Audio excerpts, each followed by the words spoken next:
as it is for any business owner, you start and then you realize there's so much you don't know. It's huge.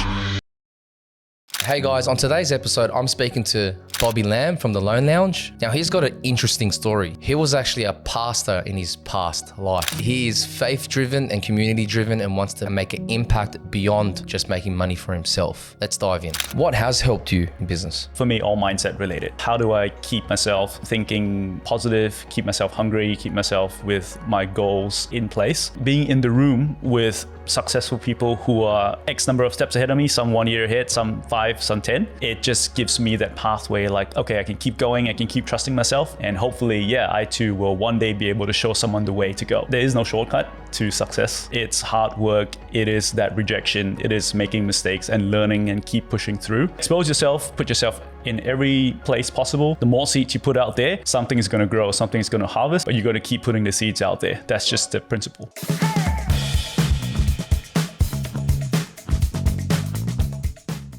Hey Bobby, thanks for joining the All Business Baby podcast. Appreciate you coming on today. Thanks so much for having me, Phil. Good to be here. To start off, why don't you tell the audience a little bit about yourself and your business? Yeah, too easy. So I'm from Singapore. I grew up there, finished my high school, finished the army, and then first plane that I could get out, I came here for university. That was 2010. So in Singapore, doing 2 years of army is mandatory for all males. So a bit similar to South Korea, except ours is longer. Right. So it was just one of those things, I didn't even realize I could not do it. Well, you couldn't, you had to. So what was that feeling like when you found out that you had to enlist and join the army? It was just something that was normal. So all guys did it. So I didn't know any better. It was, you grew up in Singapore, you finish your school, you did 2 years of army, and then you do whatever you want. You learn something new every day. Yeah. Did you shoot any guns? Yes, you do, but very controlled, very hard to get live ammunition, but it is full on army training. So running through jungles, urban centers, shooting ranges, loading rifles. Actually, most of rifle shooting is very boring because you're cleaning rifles all the time. And that was really tedious and annoying. So I'm glad that part of done. That part's done for me. Right. Okay. So you never actually went to war. You kind of just did the training and that was it, right? Yeah, thankfully never went to war because that would be quite dangerous. Hopefully Singapore never will. But because it's so small, surrounded by Muslim nations, that's kind of why all Singaporeans had to just learn to shoot. Just to get ready in case. Yeah, just to intimidate the neighbors. Yeah. And so effectively, 1 week after I finished up, I was on a plane here. My brother was already here studying university. I came to join him and I kind of been here since. How long ago was that? 2010. 2010. Right. Yeah. So why did you move to Australia and not stay in Singapore? Yeah, I think I just wanted overseas experience. Right. I wanted to learn education in a system that wasn't Asian. Yeah. Although when I went to UNSW, I realized all the Asians are there. It was the same thing. Walked into my lecture hall first day, 2,000 you just went to students. Singapore with an Australian accent, really. Oh, pretty much. And I'm like, what the heck? It's like I didn't leave. Look, at least the weather was better here, right? Yeah, it's not as hot. That's right. Not as hot, not as humid. I love winter, although summers here are great too. And so, the Asian thing, did accounting and finance, growing up in Singapore, in Asian household. Made mum and dad proud. Doctor, lawyer, accountant, which is literally my siblings. One's a lawyer, one's a doctor, and I was the accountant. That didn't stay long, but it was my way to stay in Australia to get my full-time, my permanent residency. And so then I was in banking for about 7 years at that starting period. Yeah. Your parents really struck gold then. Lawyer, doctor, and accountant. They did. It all worked just missing out well. The astronaut. Yes, pretty much. Although my sister really hates that she's a lawyer. She wanted to be a doctor. Right. But my parents couldn't afford med school for her then. Oh, damn. And so now she's just, she complains all the time, Oh, that's amazing. That's so then what made you go, I'm going to stay in Sydney forever? Well, it seems like it's forever now because you've been here for 14 years. Yeah. That's right. So a little bit more to that story. So 7 years in banking, did the CommBank grad program, was a product manager for many years. And then what happened was that I'm also religious, I'm a Christian. And so my faith means a lot. Being part of something with a bigger vision and purpose has always been my go-to for life. And I've always wanted to help people. I've always wanted to bring community together and help people find that place, their friendships for life. And so I was always involved in church, and then the opportunity to become a pastor came up. And so that was something I left corporate for. This was in 2019. And I didn't just become a pastor. I went to Shanghai to start a church, which was crazy on many levels. Starting a church in a secular communist society. I can talk about that for days and days. And then very soon into doing that, COVID hit as well. And so that even made the layers of things very, very complicated. And so because it was pretty bad in China, right? It was really bad in China. It started there, and they were trying their best to get that COVID virus out of their it's a China virus thing, and so they went the opposite way. So it was incredibly challenging being there, and that was the environment in which a church was being started. And if you take the faith element out of it, starting a church is in many ways like a business, right? You're trying to create a value-adding service to people's lives. Every single week in, week out, you're trying to balance a budget. You're trying to make everything work. There's a lot of expenses all the time. And to be there for the long run to help people. And so I would say, even without realizing that I was involved in business, I was learning business skills while doing something that was religious at the same time. And so that was kind of like my transition into the world of business. And when I finished up during COVID, because it was too difficult, I had come back to Australia in 2020 because China was a really tough environment, and it didn't look like they were going to open. In fact, they were the last country to reopen. And so my wife and I knew we had to move on to something else, and we couldn't just sit around waiting for China to open up again and kind of stuck in our lives. And so 2022, that's when we let the people who were in China take care of all the aspects of running church. And then we moved on to doing other things. And that was when the opportunity to become a broker with Loan Lounge came up. The director, his name's Nathaniel, who started it. I knew him from church. He's like, hey, you have a finance background and you like helping people. Why don't you just combine the both of them together? And so that was that made sense to me. And that was the origins. That's what I jumped at. And I'm still here. I'm still doing that. Before we get more into that, I want to get back into the church aspect of it all. Or what you did there. I didn't realize there was Christians or Catholics in China. Oh, yes. I thought they were Buddhist. Yes. So, so communist China, and this is a very general paintbrush, so please CCP, don't come after me for this. Communist China is non-religious, right? But they do realize that vast majorities of their country have some form of religion. So what they've created is a religious affairs bureau to manage all religion under the government. So it's a government organization that takes care of each religion and each faith. So the Muslims, the Buddhists, the Christians, the Catholics, every religion under the sun has an official organization in that religious bureau, but all very controlled, all very managed by the government. And so in every single service, all faiths, but for the ones I attended, there was always a government official there monitoring everything. Wow! And that was something different than than every other country. So that's crazy. So really, it's everyone. They are watching everything. They're monitoring everything. If you cross the line, and there are many ways you can cross the line, that's when they will give you a warning. What are some of the lines that can be crossed? If you talk about the government in your service, right? Even if you say it in a good way, it's still a gray area. You kind of just want to avoid it completely. That's right. You want to avoid the topics completely, politics completely out of the picture. In fact, in each scripture, right, there's the Bible, there's the Quran. There are parts which talks about authority and kingship and all of that. And you have to be very careful how you talk about it. You have to talk generically about it, because if you paint the wrong picture, that's when they flag you. That's where they come after you. So it's a whole different world of never see you again. In the past, I would think that there have been people that have disappeared.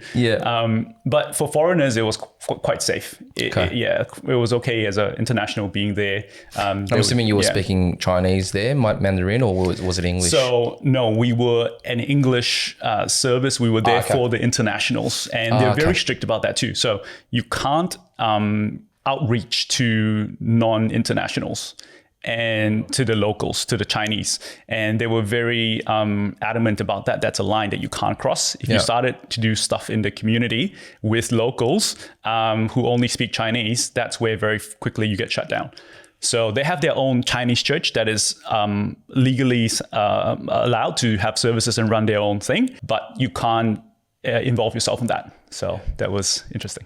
Yeah, that is an interesting story. Could I ask you what you I guess I'd say learnings did you get out of starting a church in China and growing that? Yeah, I would say it's always about trying to understand the environment first, and then secondly, what the need is, right? And you want to try and meet that need. Again, value adding at the end of the day is what you're trying to do. Although I will say in a city like Shanghai, maybe all of China, but I was mainly in Shanghai, there are a lot more alpha personalities than in almost any other environment that I was in. So without even asking for feedback, people will come and tell me, hey, you did great here. This is what you need to improve on. And I'm like, I just met you today, mate. Like, that's great. Thanks. Thanks for letting me know what I'm doing wrong or what you think I'm not doing right. Yeah. So managing big personalities was really interesting. And a lot of these people are expats, right? They're, type A personalities. They've run big companies their whole life. And so that's just who they are, right? It's not that they're having a go. It's just the way they operate. And so I had to learn to deal with that. That was really interesting.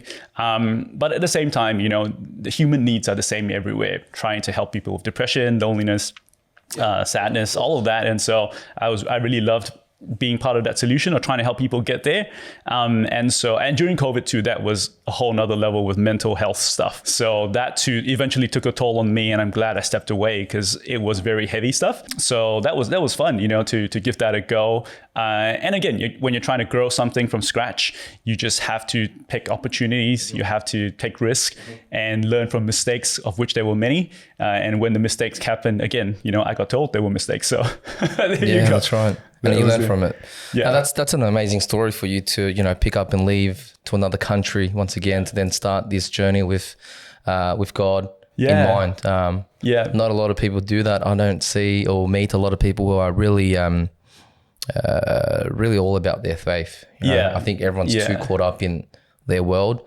I mean, I'm Catholic myself, and sometimes I just don't have the mental space to think about all that stuff or to practice all those things. And so good on you. But I will say, look, each of us are on our own journey, right? Yeah. Not everybody is called to be a pastor. Not everybody has that desire or interest even, right? And what you do in your space and the businesses you start and this podcast even, right? They have an impact on people's lives that, it's just apples and oranges. You're just called for something different. I hope so. There's good impact. Oh, absolutely. I'm having a lot of fun listening to this podcast, I'm sure it's helping so many small business owners. And that itself is really special. So yes, I have my lane that I've walked in, and I've learned and grown so much in it and impacted people with it. And likewise, you're doing the same. And for anyone listening to this, likewise, you call to that one thing. Don't have to compare. Just give it your best, and go for that. No, thanks, Bobby. Yeah. That's very nice of you. Well, look, let's get into your business journey away from all the other stuff now, because really keen to learn or understand more about your journey in the first year. How was that experience of what was going through your mind during the first year of getting out and going, okay, this is me now. I'm starting a business. Yes. So in a nutshell, tough, very difficult. And as it is for any business owner, right? You start and then you realize there's so much you don't know, right? I mean, there's the 4 quadrants you always talk about.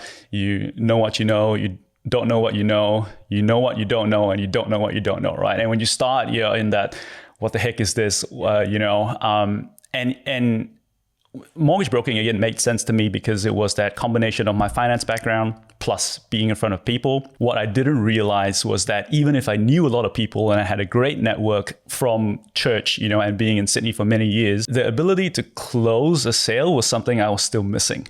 And I had to learn that the hard way, right? It's very easy to be like, oh, you're a mortgage broker, that's cool.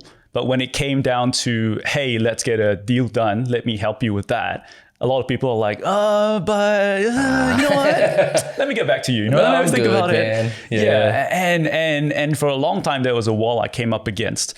And not only that, you add to the business of broking itself. Even if on the first day you find the perfect customer, right, which, you know, they want to do a deal, they still need to take weeks to find a property for their loan to settle.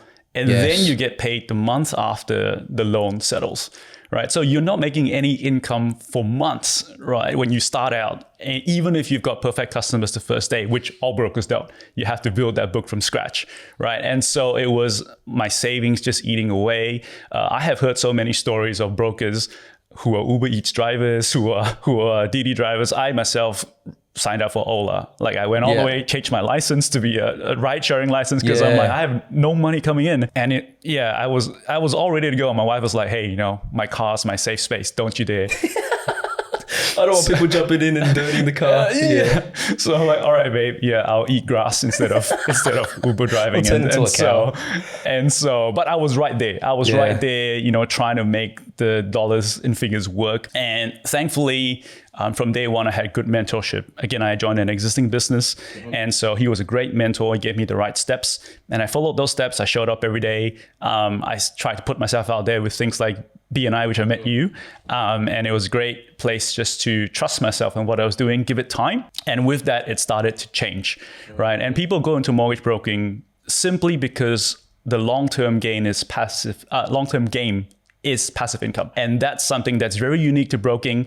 When you build your book of loans, there's consistent trail income that comes in and you don't really have to do much. And that income comes in each month to sustain your lifestyle. Yeah, that's right. And that's where the perception with some people looking to get into mortgage broking, they think, I can make that passive income pretty easily. Like these guys are doing nothing. They're just going out and having lunch, driving around, doing nothing at all. But they don't realize that has taken, 5 years plus, whatever it may be, of hard work, growing pains, where in the first year you're not getting income due to the lag time of, having deals closed. And I think similarly, it's the same with real estate agents as well. I know a lot of people getting into that as well, and they're going, the commissions they make is amazing. And, I can, the house sells itself, but then they actually realize that they got to go door knocking and speak to people and actually get rejected 100 times before they get one deal, right? They don't realize that is what all the hard work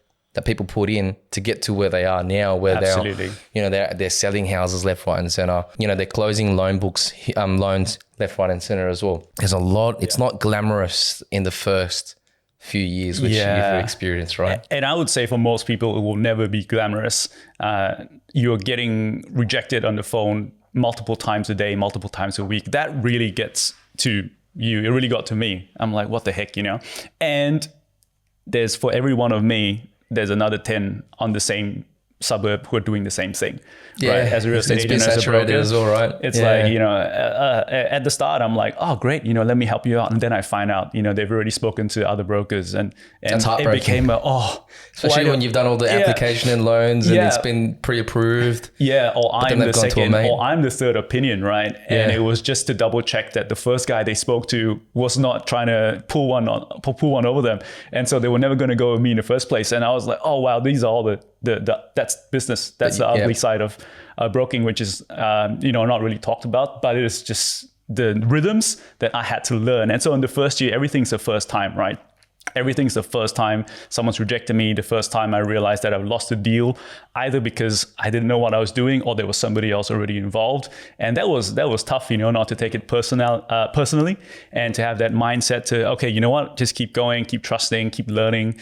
And I'm glad I stuck it through, because it was very difficult to not walk away. Talk to us about some of the things or any experiences, tips that you can share with the audience who are going through or want to start a business in mortgage brokering or real estate, in a service-based industry. What are you doing in the first year to get through that first year? Yeah, I would say major difference is having the right business coach or mentor. It's huge, right? Someone that's gone through that journey that can tell you what to do so that you make as few mistakes as possible. Although I will say that there is no shortcut to success It's hard work. It is that rejection. It is making mistakes and learning and keep pushing through. But that mentor just helps you know that what you're going through is normal. Yeah. It is Sometimes the journey. you just need to know. It is just the normal. life cycle of a broker. And so having that support there is so crucial. I would say a lot of brokers, I think the turnover, someone told me it was like 60% of brokers don't make the first year, or they don't renew the membership after 1 year, which means that that's huge. They couldn't, and it makes sense, right? That it's so tough to go into a world and navigate that.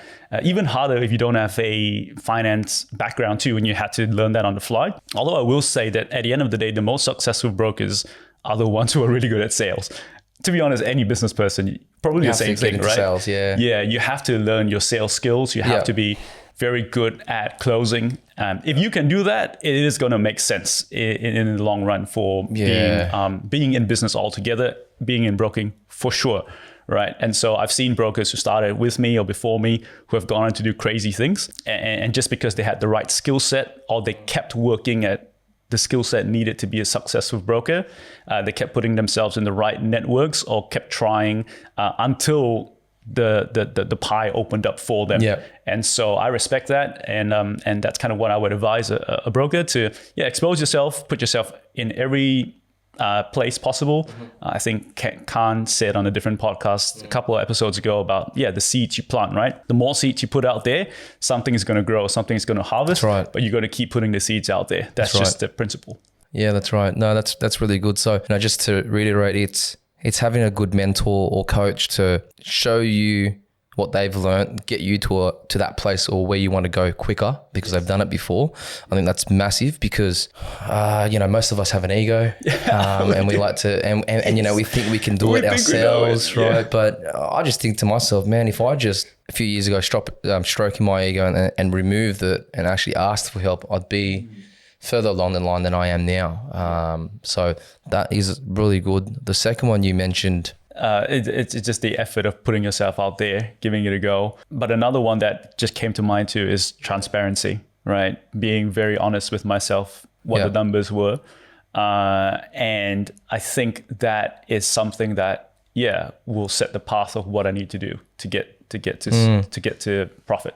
I remember now, sales. Every business owner needs to learn sales. I'm an accountant and, back in the old days, which I feel old now, 17 years ago, when I started my accounting career, all we did throughout was just work. Work always had come in. There was always referrals that had come in. And working with the big firms, you don't see any sort of form of marketing or any form of sales because you're just doing the work and work is coming in, right? Yeah. That's a skill that I've learned over the last couple of years. Whether I'm good at it or not, I don't know, but that's so important because when you do get into business, you're good at what you do, and it might not be sales, it might be the operations of that particular business. But to grow and become that business owner, you do need to learn sales, invest in marketing, and actually have all those activities compound to then actually generate more revenue, more leads, more clients. So that's very important. Thanks for sharing that. Yeah, and I'm still on that journey learning. So it doesn't stop. Yeah, that's right. Don't never stop learning. That's key. No matter where you're at in business, you know, in that business life cycle. So Bobby, you're now in year 2. Year 3, heading into year 3. Year 3 now. Yeah. What's been the difference now that you're in year 3 versus when you were in year 1? Like, what are some... I did feel that shift, I think somewhere in my second year of being a broker where I went from that mindset of, hey, I'm trying to be a mortgage broker or I'm attempting to be a successful broker to I am now a broker, and I am someone that I can trust. The definition of that, like how do I break it down? It's simply not that I have the answer or the best solution to everything, but I know how to find it, right? I know how to get there. In a sense, it's problem solving that is now my skill set, right? And each situation is unique. Each client is unique. Each bank is unique. And so it's how do I put 2 and 2 together to find the best overall package for the client? And many times while interest rate is important, it's actually not about rate. It's about so much else. It's about communication. It's about being responsive. It's about being customer service friendly. It's about having integrity. It's all of these things that are intangibles.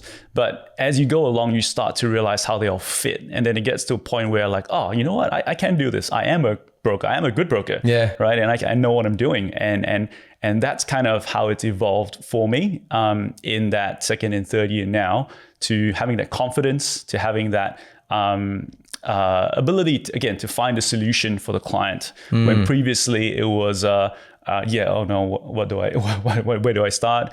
Where can I, who do I talk to?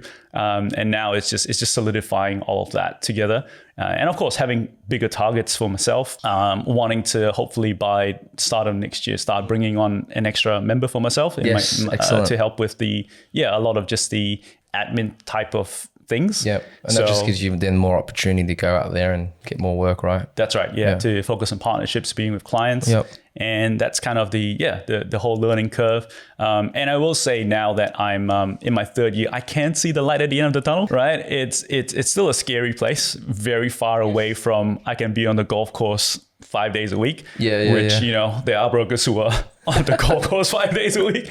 But yeah, as you said, right, it's taken them decades to get there. Yes. And at some point, hopefully that will be a place that I can have the flexibility. But for now, I just got the steps to keep trusting the process that I need to follow. And I'm sure, with time, I'll get there. Well, during your first 3 years, was there any time where you thought to yourself, fuck, I just can't do this anymore and I want to quit. I'm just going to go back to CBA and, you know, get a good salary? Yeah, that was every other day in my first year. Because again, it's that opportunity cost in mind, right? Yeah. Like, look, I could go back to a 6-figure salary any day, right? What am I doing? Why am I watching my savings go backwards instead of growing, right? But that is, again, the journey of taking a risk. You have to be all in. You have to have that focus. You have to have that desire to want to build something for yourself. For me, it was very tough because I came from a great family, but in an Asian family again, right? Like my parents are like, why don't you just be a banker? You know, why start a business? Why take risks, right? Look at your sister, look at your brother. They're doing so well. Must you go and put yourself in a situation where you can't even go on holiday without thinking about work? And I'm like, oh, you know, that was a tough thing for me to overcome. I think is maybe the very Singaporean thing. You just follow the corporate ladder. And so I had to deal with that own thing inside of me. Look, when I left corporate, it was a big decision. And I knew that I never wanted to come back. It was just because I had always been driven by something that's bigger than money. Right. And yes, a lot of people go into business for money, and that's great. And that's I see the reward in that. But for me, right, if I stayed in corporate, I could have had, you know, so much more money than I have right now. Now, of course, hopefully with business, over time it will lap it. It will come around at a point. But when I left corporate, it wasn't for money. It was for something bigger than just profit at the end of the day, right? It was at that point, of course, for a faith thing to help people. And a big part of why I joined Loan Lounge as well was that my director had a vision from day one to be part of the solution to ending human trafficking, right? And so when he started Loan Lounge, from day one, 10% of the trail commission has been given to anti-human trafficking organizations, primarily throughout Southeast Asia, some that are global. And his goal was to one day be able to sustainably, not once off, but every year, give $1 million to that solution. Man, that's a lot of money, right? And he did the math at one point. To get there, we need to be almost like the top 10 brokerages in Australia to give that amount for the trail commission needed to get there. And I'm like, whoa, that's crazy vision. But hey, I'm for it. I'm for being a part of, again, making money is great and important, but I'm a purpose that's beyond that. That's what I'm about, you know. Loan Lounge is right now giving about 70K a year. So we need to 20x that to get to 1 mil. But for me, I want to be involved with that. I want to be a part of helping humanity. I want to be a part of when I show up for work. Yes, I'm helping the individual in front of me. helping them get a home, You're touching more helping lives them than just that individual itself. helping them grow their investment portfolio. Yes, I'm helping my family by building a sustainable income eventually from business and that financial freedom. But beyond that too, right, helping people who aren't able to help themselves in dire situations throughout Southeast Asia, globally. Yeah. That's kind of what drives me and motivates me now, I would say. So obviously the money side of things, but also the purpose of it, you know, being in corporate, you're not able to touch as many lives or make be a positive impact on as many lives as you are now working for yourself, running your own business. That's correct. Yes. Yeah. Corporate, there's corporate sustainability programs. It's all BS. Look, every It's just for dollar them to look counts. good on the ASX reports and things like that. So, yeah. But there's that whole side to it, which is, am I really making a difference? I don't know. So let me it's move kind of on. like what I don't like about, and part of the reason why I started this podcast is, I can donate money to a charity organization or whatever it may be, but there's no audit trail or, where is that money going? How is my $100 or $50 or whatever it is impacting that life? Yeah. Right. Whereas, doing these podcasts, I've been getting feedback to say this, the particular person has been that you had on the particular guest that you had on your podcast has been great. I can relate to them. Yeah. I'm going to start my own business now, or just getting good feedback from it. That to me is tangible and I can feel it. So that's why I'm doing it too. I feel like at a point in time, everyone gets to a stage where they want to give back some way, somehow. And so it's good to see that you're doing that and there is a purpose as to why you're getting into business as well. Yeah. And in that giving back, it almost makes us more fulfilled or content as individuals, because we realize that it's not just about the numbers anymore. It's about so much more than that in terms of a legacy that we leave with others. And because we all leave at the end of the day. So got to make an impact some way, somehow for future generations. And you want to tell, your daughter that, hey, this is how I have helped small business owners. This is how I've helped them to take a risk, take a leap of faith to be hopefully smart. One day she'll understand and see it and she'll be like, yeah, good on your dad, type of thing. So hopefully she doesn't turn out to be a bad egg. She's my chance of going to jail. Well, look, in year 3, year 2, as you're growing, what are some experiences or tips that you can share with our audience who may be going through the same thing in a service-based industry or business? Again, being very transparent with numbers, right? Because in the first year, you almost don't want to look at them. They're not well. But you need to keep investing in order for the business to keep growing, and you don't have much. And so that's that trade-off. But then it gets to your second year and then the revenue is starting to come in, and it can be very easy to be content too quick and be like, complacent. And complacent. And I think if you just get stuck in that complacency, or now that there's more money coming in, but your expenses, you kept them low and you're tempted to try to keep them low because you made it work your first year with little spend. But then it's that trade-off between what are you trying to achieve? What are your goals? So having really good goal setting with someone like yourself, a CFO or a coach or a mentor, or even your accountant to do more of a cash flow reforecast, really good things that have helped me to, okay, great, cool that there's revenue now, but what am I doing to keep growing? If not, I'm going to just plateau off. And in fact, if I don't do anything, it just stagnates and gets worse and worse and worse. You make a really good point where you when you do get to year 2 and you're seeing that growth in the business, generally in a service-based business, you're probably still doing a lot of the things yourself, right? And then it gets to a point, as you said, because now the money's coming in and I can live my life a little and I can, have a nap here and there and go out, do these things. Do you grow the business? And when I say grow the business, that means now make additional investments, not costs, but investment into the business through either systems, marketing, sales, people, assets, whatever it may be, or do you stay status quo and keep running that sole entrepreneur type business? But then, you're almost effectively creating a job for yourself, really, but working for yourself with no boss, right? So is that really a business? So you do get to a crossroads. I definitely was there as well. But sometimes it's almost like year 1, where year 1, you get into business with no capital, it's all sweat equity and you've got no money coming in. Then you get to year 2, all this money's coming in now, but now you got to make this investment into the business. And it's like, okay, I'm back to year one. Back to you. Right? Yes. So it's like, oh shit, what do I do? What's the trade-off? But I think what really is good for those business owners is actually having, if you're obviously your wife or husband, whatever it may be, having a conversation, communicating with them, being transparent with them, and setting financial plan, whether that's forecasting, budgeting, to say, hey, I need to make this investment into the business. Another 6 months, we're not going to see much money coming in. We're going to be eating grass again, right? So I think those are really good tips, planning ahead and having that communication or being transparent with numbers and understanding that this is going to be a grind. But as long as year 2 was better than year 1, you know you're doing something right. Yes. And I think too, right, is now that there's more capital, it's how do I find the people with the expertise to help me out, right? Because in year 1, you can't afford anything. And year 2, now you have that capital you can use. And again, right, the reality is that there are things I've invested into that has crap returns. Yes. That has lost me money. But that is part of the journey, right? Of learning, of not trusting every Google ad out there for someone that can grow your business. And I mean, if it's worked for you, great, great for your success, you struck lucky.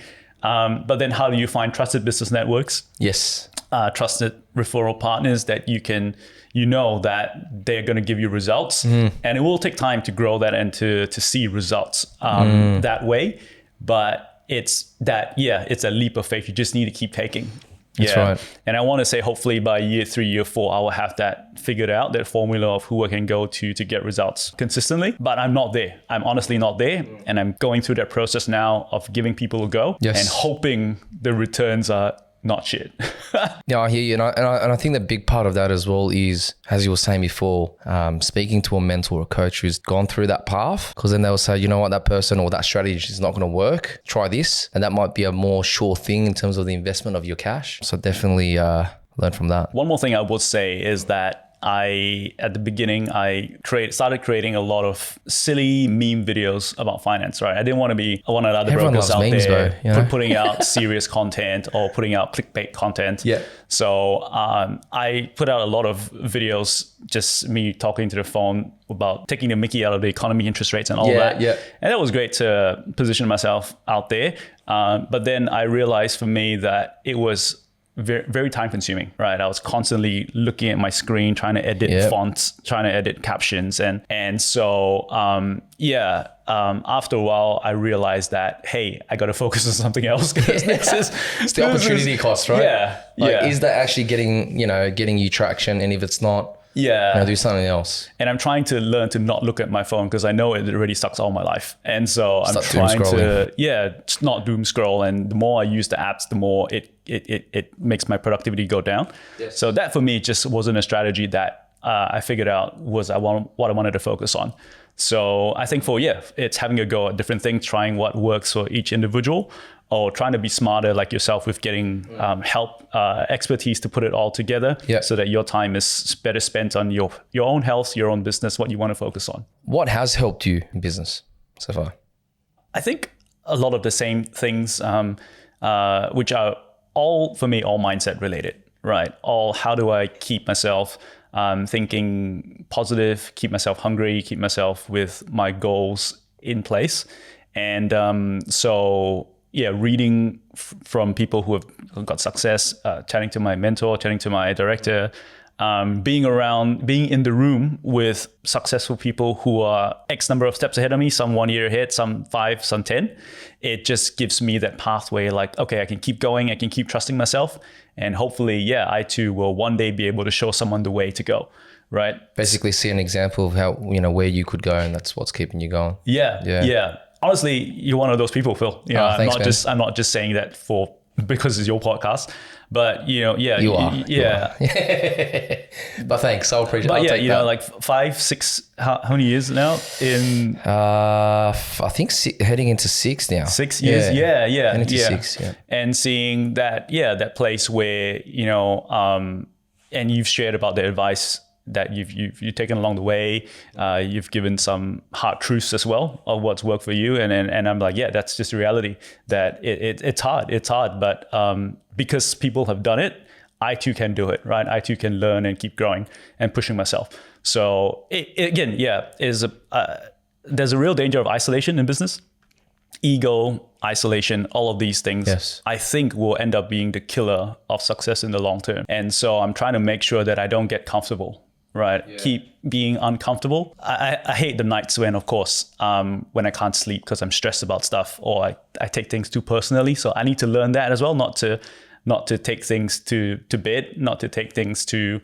it's hard not to though, because, we're helping people and it does get emotional sometimes. It does. Yes. I don't have skin of a rhinoceros. So like, I as I was saying to someone else, if I make a mistake or do something wrong, I'll sit there and cry for a bit.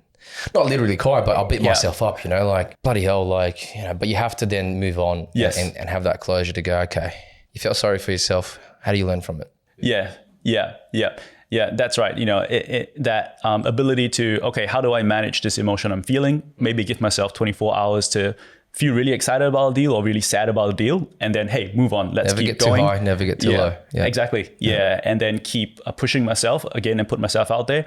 And I think it's hard too, because in both extremes, if it feels really good or if I feel really bad, I'm tempted to shrink back. I'm tempted to take a couple of days out, and that could turn to weeks out where I'm like, I'm not going to go after things anymore. I'm going to just, figure something else out or kind of cruise. And it always ends up being worse when I don't take action. So yeah, I'm learning now. Okay, how do I deal with what's happened in the moment, good and bad, but not get caught up in that, move on, keep trusting, keep trying. And then it grows that way. Excellent stuff. Bobby, I want to ask, you've gone into business. I understand the purpose of why you've gotten into business. What's kind of the end goal? What do you see yourself, say 3, 4, 5 years down the track? Where do you see yourself? I would say for me, I don't try to, honestly, I don't have a 5-year plan. And, you can say that's a bad thing. And I would agree with a lot of that. It's theoretically the big concepts, right? The 3 freedoms, the time freedom, the mind freedom, financial freedom are things that I want and I'm working to, but I try to focus on just what the needs of my family are right now. Hopefully in the next couple of years, the family journey will become a thing, right? And I'll start to have kids. My wife is a bit younger. All she wants to do right now is live her best life, travel as much as she can. So hopefully in the future, I'll be able to travel even more, right? And that's a goal, but it's a very vague one that I have in mind. For now, I'm just focusing on like, hey, what do I need to do today? What do I need to do this week? And I know that it will work out itself in the future if I focus on the tasks right now. Yeah. What is good about your situation is that you don't have kids at the moment. So, being able to take this risk that you are by starting your own business and giving up the money to grow something big, you're really, I would say you're already seeing the future or thinking about the future, because if you're putting the same efforts that you are right now to grow in the business and more over the next few years, by the time you have that kid, you will be financially stable with a business. You will have more time and flexibility to spend time with your family. And then your mind will also be free because you've got those things in place. But on the flip side, if you are still working at CBA with a kid, then you're thinking about how do I get out of the rat race? It's going to be a lot harder for you to actually make that jump because you've got another life, another mouth to feed. And it's going to be then very hard to let go of that income. Not to say you can't do it, but it would be a lot harder to do so and more riskier. And in this podcast, in fact, the previous guests who've come, many of them started businesses while they had young kids, and they talked about that tension, that wrestle, right? Which absolutely it can work, and it has worked for them, right? And it can work for the person listening to this podcast too. But for those who are at that stage of their corporate career, maybe they're about 30, and they're like, oh, I do want to have a family in the future, and it would be nice to have a business. Yeah, what Phil said, do it now. Do it now. Yeah, the right time is yesterday to give it a go, because I can only imagine how much crazier and harder it is once there's extra mouths to feed. Oh yeah. Once there's someone asking for your attention, half the day. Yes. It's just not going to be as manageable as I think it has been for me. So while I'd say I have had a lot of struggle over the past few years, at the same time, I know it could have been so much worse if I had waited even longer. So yeah, I would say, travel's great. go do it. But why not just give business a go too? Yeah, that's right. I mean, the worst thing you can do is fail and, go to your 6-figure paying job. That is the worst thing that you can do. So any employees, out there that are working for the big 4 banks like CBA, take Bobby as an example of what you can potentially achieve. So look, Bobby, I appreciate you coming on the podcast and sharing your journey and story. Thank you. I hope that it impacts someone out there, at least one, to start their own business and get out there and, do it. So Bobby, if anyone wanted to reach out to you, where can they find and contact you? Yep. So I'm on Instagram, Bob the Broker AU, and I can help with all things residential, commercial lending, even asset finance and business loans. Or you can look up Loan Lounge as well, loanlounge.au, and we're keen to help. And again, we believe in financing a difference. Our trail commission goes towards helping end human trafficking. So in you getting a place, you also are part of a solution for more people. That's it. Bob the Broker, he can fix it. Yes, I can. Thanks, Bobby.